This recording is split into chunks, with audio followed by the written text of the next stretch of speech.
Okay, we were looking at uh, means of growing cells under defined shear conditions throughout the cultivation at a very narrow range of shear rates, which can be obtained in a covert flow device, okay? Concentric cylinders with one or both cylinders rotating. So, we could with this, which was our modification to the existing covert flow device, we could do entire cultivations under defined shear. Time does not matter, we have done 72 hours of cultivations under defined shear, and you could do more. And this device we showed can decouple the oxygen and shear effects. Okay, if you're otherwise, if it's a regular covert flow device, you are constrained by oxygen very soon, maybe in a few minutes. Whereas here you could provide rates that are comparable to the shake flask rates, and no, uh, comparable to reasonable rates. Yeah, I think. And then the shear effects can be varied by varying the rotation speed. In this case of the outer cylinder, is what we had. Okay.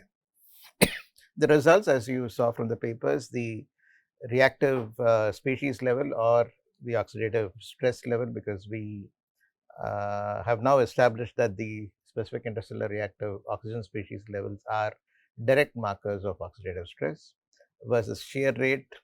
There is a certain reasonably linear increase after the initial period. This is cell concentration versus time. Okay.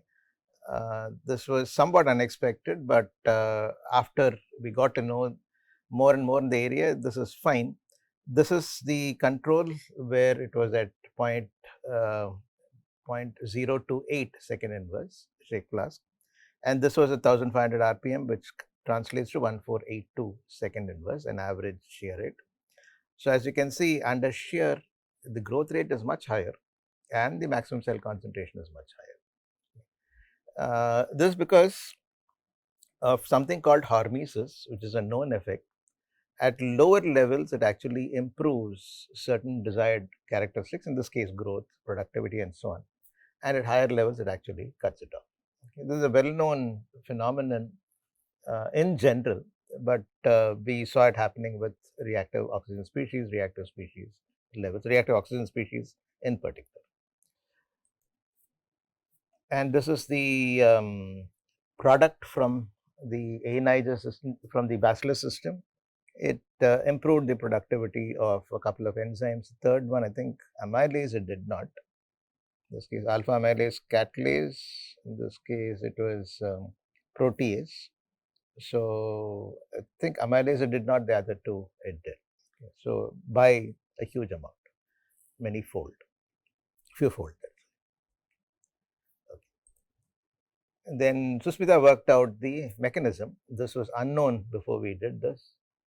Shear stress activates NADH oxidase on the bacillus subtilis cell membrane. Okay, so NOx is present in the on the cell membrane of Bacillus subtilis, and therefore this was seen as the possible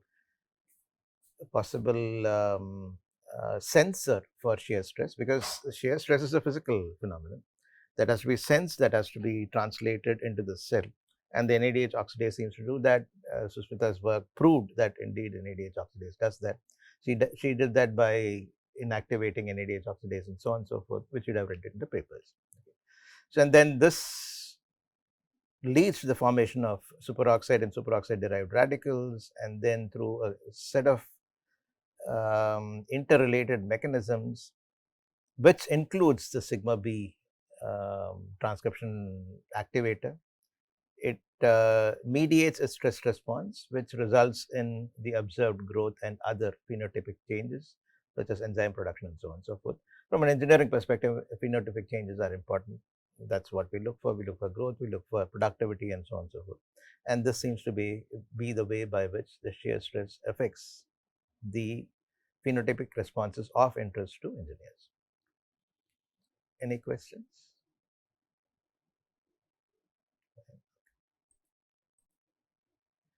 Okay.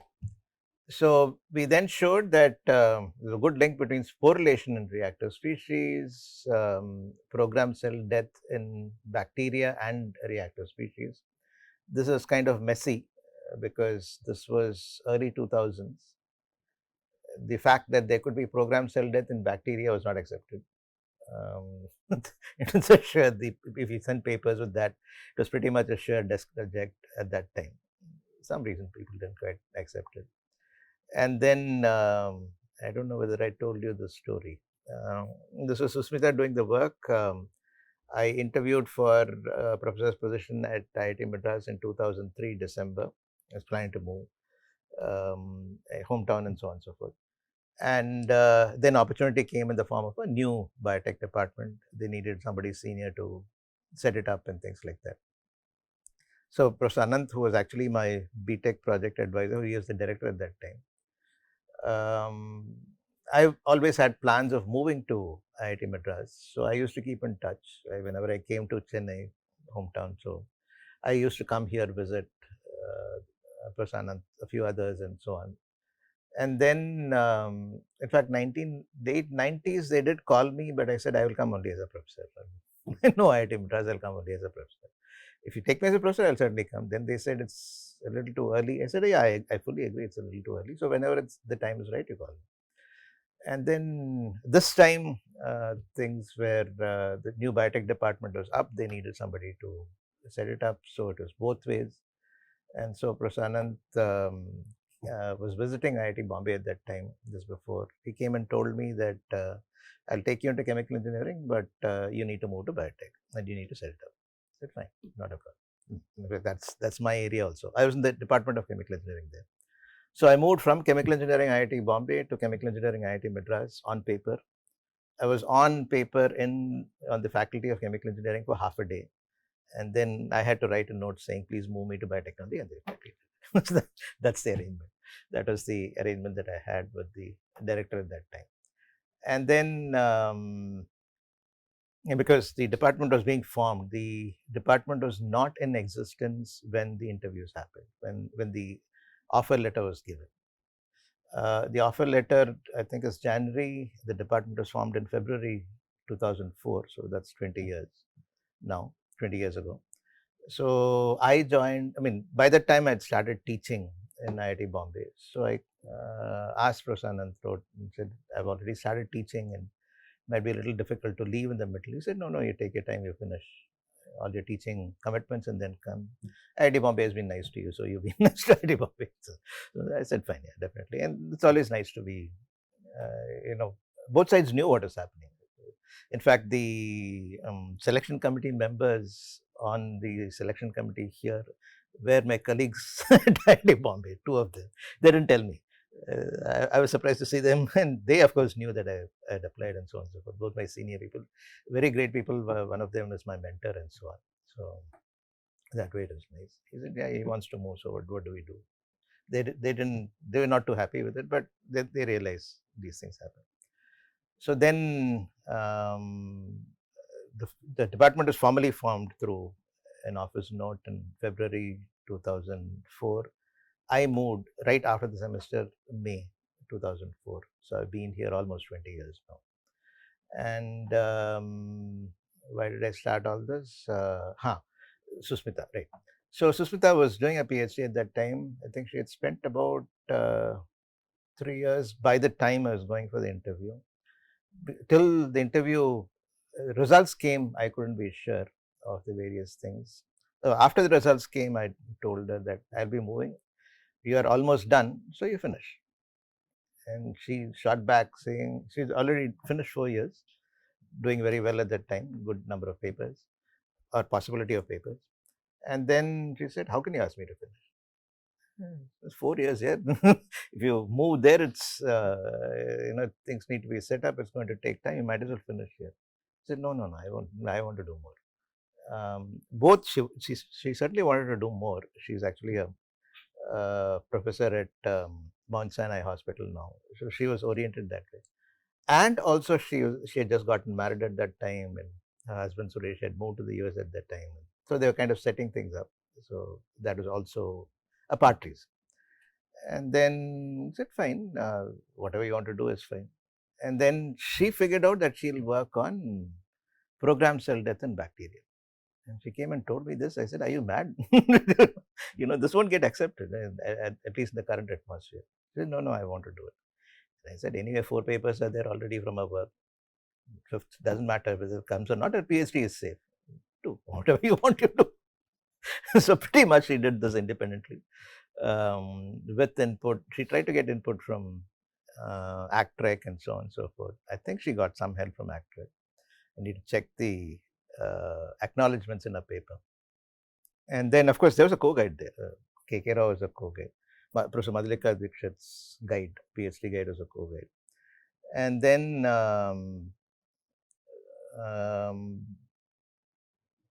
work went well, and there was a nice paper in Biotechnology Bioengineering at that time. Biotechnology Bioengineering is the most prestigious journal in our field still. So that's how this work happened. You can read that paper. I think it's an optional paper for you. And of course, other stresses. This paper was a required paper.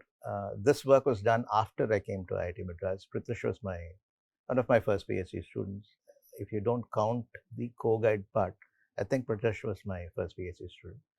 He is now, I think, back at Biocon or back in Bangalore at least. He's back in Biocon, right? Yeah, he started out at Biocon, then he moved to Hyderabad. He was in Hyderabad for quite a number of years. I think now he has moved back to Biocon. Yeah, he's a very sincere person. So. And then, yeah, I was caught up completely in administration at that time. And then he did the work, and it goes to a certain level with, because students don't have the overall view typically, especially in an ongoing thing. And then we got a paper in the INDC Research, which is a good journal, but he felt bad about it, and probably 1 or 2 more papers. He felt bad about it when he was graduating. He said, "I'm sorry, I didn't do work at the level that you normally expect." I said, "You did fine. What was your problem?" He said, "You're used to publishing in this. We published only this." The INDC is a good journal. What do you mean? And then I told him, no, I was caught up. It needs a certain kind of direction and push at the highest levels to go to that level. It's a combined thing. If you need to contribute at that level, and you need full involvement. With full administration, that was rather difficult. Administration is something that will require attention pretty much all the time. And when it comes, you need to give it first priority. Otherwise, things will fall apart. So that's the way it is. And setting up, I was the head here, and then I was the head at IIT Hyderabad. I set up that department also. I was also the head of SAFE at that time. I was kind of crazy. I think I did all this. And then I decided, no, done. I got out of it completely. Okay. Okay, so this is the story that happened late 2000s, from 2006 onwards, the next one. This is bio oil from microalgae. There were a couple of papers in the context of other stresses that were, I think one of the papers was given to you. Okay. The idea is you have crude oil here, which was, of course, going through a low supply at that time, just before war, so on and so forth. Typically that happens. And then the prices go up, and when the prices go up, the interest in alternative fuels go up.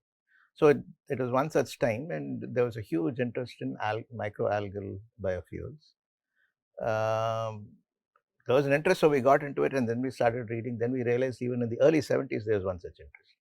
There was a lot of work done on microalgae by NREL, National Renewable Energy Labs in the US. And after 20 years, they wound up that program in preference to corn, because funding went to corn. And then they wrote up a report which was very comprehensive. A lot of things had been done by already at that time. That we realized a year into the program. Okay.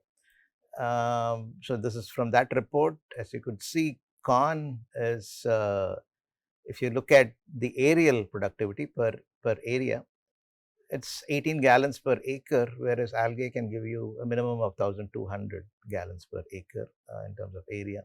So the potential is huge. There are many oils that are there, and this one is huge. And this is at a conservative estimate. If you go for a reasonable estimate, or a higher estimate of algal oil content in microalgae, then it can go up to 10,000 gallons per acre. So that was the potential that we were trying to tap into. These are bioreactors, photobioreactors here. These are ponds in which algae are grown. Even today, Parry and Co. Uses these ponds to produce spirulina. It has been producing spirulina for the past 40 years, maybe, or plus. It was producing it even when we got into this area, and they are using ponds, which have their own limitations, but they are easy to use and so on and so forth. So this is what they use. This is what a lot of production units that employ microalgae use to produce their own products. In the case of spirulina, the cells themselves are the products, single cell protein kind of a thing. These are some bioreactors. Just to read this, the world's largest closed photobioreactor in Klotz at that point in time, 2005 or something, 2008 maybe. Germany, the 700 meter cubed, okay, that's the volume there, are distributed in 500 kilometers of tubes and produce up to 100 tons of algae biomass per year. Okay. These were already available at that time. Okay. And still today, there is no company that produces successfully with profit oil from microalgae. Okay. This we realized a year into the program, and that's the reason why we didn't take the second stage funding, which is supposed to be for a pilot plant set up inside the campus and so on and so forth. We said this is going nowhere. We don't need the money from second stage DPT. We closed it to the first stage itself. First stage itself was a few crore, 1.5 crores or something like that. Okay, so there were arguments. You could do this, but there's a food versus fuel debate, whether you use the land for food, whether you use the land for fuel, and so on and so forth. And also, continuous space being available is not very easy unless you go to the desert and so on and so forth. There are associated disadvantages with that, and so on. So this is Srikumar's idea, Srikumar Suryanarayan. Again, I don't know whether you know Srikumar. You heard of him? No. Probably you too. You're also from Biocon, right? Oh, you did internship at Biocon. Okay, she was working at Biocon. Srikumar was the person. He is an IIT Madras alumnus. He did after his BTech. This was in the early 80s, I think. And then he did his MTech at IIT Delhi, and then joined Biocon when Biocon was operating out of a shed. Then one of the 3 or 4, along with Kiran Mazumdar, to set things up. He took care of the research part of it. He was with Biocon for 23 years. At that point in time, he was the VP of research, which is one of the 4 top positions and so on and so forth. And then somehow he wanted to do things on his own or something like that. He had good relations with Biocon, so he'd always go back to Biocon even after he was. So when I had come here, that was the time he was looking for some association. He was the adjunct faculty here. He was all passionate about microalgae, and that's how I got into microalgae. I was also somewhat interested. I was looking for ways and means of setting things up after my administrative stint, but I started in 2006 itself, all these. So he was very passionate about it. So these slides are actually his, 2 or 3 are actually his. So if you look at the world mean solar insolation map, the sunlight, there's a lot of sunlight around India, which is on the seas, not on the land. Which, if you do it on the land, you'll run into all these debates of food versus fuel and so on and so forth. It becomes difficult to get approvals at some point in time. So he was looking at setting up bases on the sea. His idea was something like this at that point in time. Yeah, we discussed this together. So our idea was something like this. Most of the crude oil installations are on the sea, high seas, right? So this will become important when the crude oil dries up effectively. There's already a huge infrastructure set up for moving the crude oil from that place to refineries and so on and so forth. So instead of crude oil coming out of earth, you make crude oil from microalgae and feed it in the same set of infrastructure, then you don't need to set up the infrastructure at all, right? It's all already there. You use the same infrastructure. Huge um, obviation of capital costs. And so he wanted, his idea was to set up installations on the sea of microalgae. Till a year later, we realized this was not going to happen. Then he moved on to macroalgae and then set up C6. C6 is the first success story from our department. The people who set it up are all from our lab. Who right now about 3 or 4 are there. Sayash was there. He did his dual degree project with me. And then Sailaja was there. Sailaja is still there. And a couple of others. And then one from Venkateshwara who was always with that group. So she also joined. And they set up C6. But they started out with macroalgae. After a few trials with macroalgae, they realized that this was not going to happen. We did some basic calculations on based on mass energy balances. We realized that unless there is a revolution, okay, a huge breakthrough, it's not going to be commercially possible. It's a simple process, but it's not going to be commercially possible till that happens. So it's ripe for research, but not ripe for production. That's the reason we rejected the second stage funding also. Second stage funding was 3.5 crores, which we said we didn't want because we knew nothing was going to come out of it. You can set up a pilot plant and all that, but when we know nothing is going to come out of it, there's no point in taking it. So we closed the project with the first stage itself. So this is the some of the advantages. The solar radiation is ideal around India. Okay, look at the solar insolation map. This is Africa. Where is India? Somewhere here, I think. Okay, and this is better. The world mean sea temperatures are ideal or close to ideal for algal growth. You look at the temperature around 27, 28 is the average sea temperature, especially in the southern parts of India. And then there are various advantages. Can the oceans be considered as a farm? Can marine algae grown on the sea be a viable biofuel alternative? Were the questions at that time. All these advantages, along with the others, the issue of land for food use versus fuel use is of concern in India, given stagnant agricultural yields and rising food prices. In addition, freshwater availability is also limited. That's become worse now. India has warm tropical waters which favor fast growth of biomass, lots of sunshine all year round. India has large sea areas under its exclusive economic zone of 2.17 million square kilometers, which is 2/3 of its land mass, a large coastline to access the sea, and so on and so forth. And islands which can potentially act as processing bases in the sea. These islands don't spread too much into the sea. You go a few meters and then there's a huge drop. And that's a big advantage to access deep sea quite quickly and so on. We were trying to use we're trying to cut down on nutrient costs because we realized that it was not going to be viable. We had to cut down on costs. We thought that there's so many organisms in the sea, they die, so all of the remains should be there. It should be a rich environment for a medium for growth. And so we brought out water from 600 meters or 800 meters deep with the help of NIOT boats, NIOT ships, and used that to grow. Unfortunately, things didn't grow in that. So that's when we realized that that's one of our major possibilities of reducing the costs is not going to happen. And then cooling water can be used. The water is cool as you go down the sea. So you don't have to pump it also. You just put in a pipe, it will come up to the surface, right? So you'll have to pump from the surface, but to the surface it will come. The temperature of water at around 800 meters is 14 degrees C. So you can use it for cooling because if you're using photobioreactors under the sun, they'll get heated up very quickly.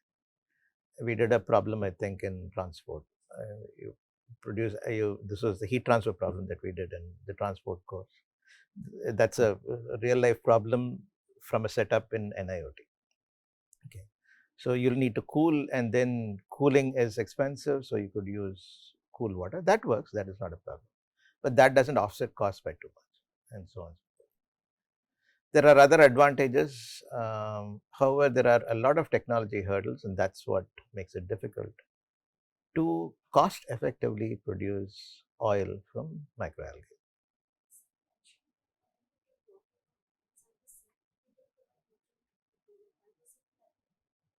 We don't know. We expected nutrients to be in abundance. We wanted to completely obviate the nutrient requirements that we used. So we tried to grow the same marine microalgae, Chlorella vulgaris, which we got actually from NIOT. I think some Chlorella vulgaris 5 or something. That's the name of the strain. It would grow in a regular medium. It didn't grow in that medium. It did grow in seawater. We had to add things for it to grow. Then there was no point. We were anyway our base was anyway seawater, but surface seawater, to which we added nutrients and so on and so forth. That was the regular medium for marine microalgal growth. It didn't obviate the need for addition of nutrients. So that is when we realized that's a huge cost. That cost cannot be overcome at that time.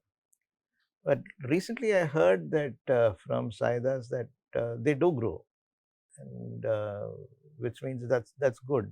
We did something wrong. I don't know. Our expectation was that it would grow, but our experiment showed that it did not grow. So we couldn't go further. We repeated it. We repeated it a few times, but unfortunately, I think either the source or whatever. And just last week, Saidas told me, "Yeah, it grows." I said, "How did you make it grow? We didn't grow 20 years ago when we tried it and so on and so forth." But I guess I need to figure out how it goes. So there are a lot of technology hurdles from the cultivation point of view, the recovery point of view, the biomass processing point of view, and the costs associated with it shoot up the costs of the oil, and we didn't see the possibility of it getting to less than about 5 times the cost of crude oil per barrel.